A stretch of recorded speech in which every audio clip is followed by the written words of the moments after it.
Ladies and gentlemen, welcome to the big debate. The universal queue helps to improve personalisation. In the for corner, we have Lara Doyle. In the against corner, we have Damian Kelly. Now, I want a good, clean debate, you two. Begin.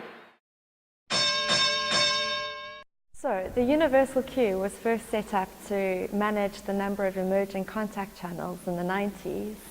It was initially set up to help improve operational costs and improve the productivity and efficiency of agents.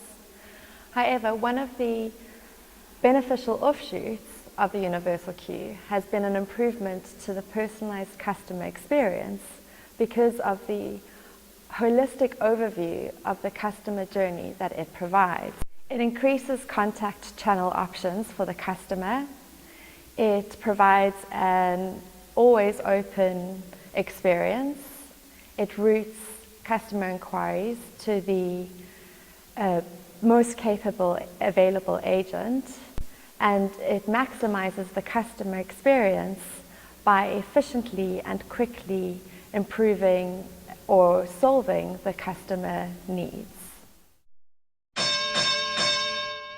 Okay, so let's talk about first of all what we mean by universal queue. And that means all calls, emails, tweets coming to the same central point and being distributed to the agents from there. So now let's talk about personalization. And personalization, as I see it, is about using information either about the customer, about the context of their call, or about the capacity of the contact center itself to determine how that treatment should be. And when I call organizations, I don't see that. I see the same menus, the same experience, regardless of where the customer is in their journey. So let's take an insurer. I don't call my insurer from one end of the year to the next unless I have a claim. And when I have a claim, I call and I get the same experience every time. And I call a dozen times in a week as I'm following up that process, but I get the same options for press 1 for sales, press 2 for renewal, press 3 if you'd like to change your policy. That kind of personalization just doesn't exist.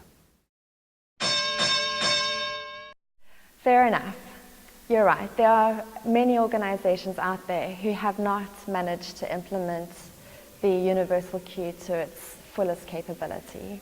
However, there are also, on the other side of the coin, many organizations that are doing it and doing it very well. Take BT, for example. If a customer has recently purchased broadband, or if they have reported a fault, or if they have recently received a bill, BT is able to identify why the customer is calling and provide them with that option immediately when on the IVR. Another example would be Delta in the US.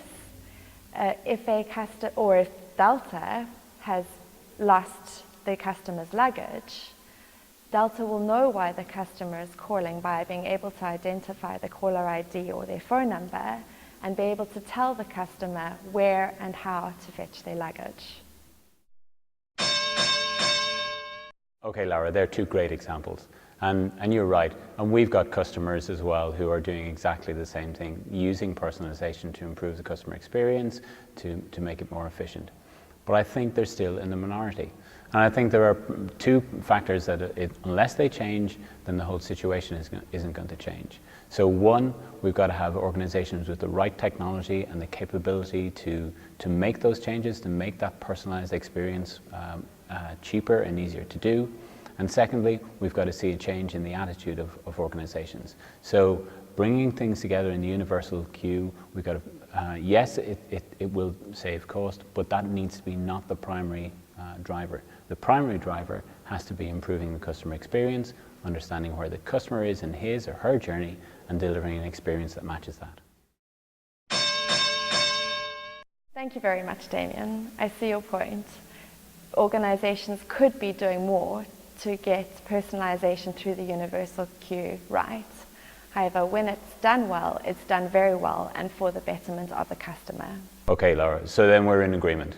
Those organizations that aren't doing so well need to be encouraged, and the ones who are implementing personalization through the universal queue need to be encouraged and promoted. Thank you. Thank you very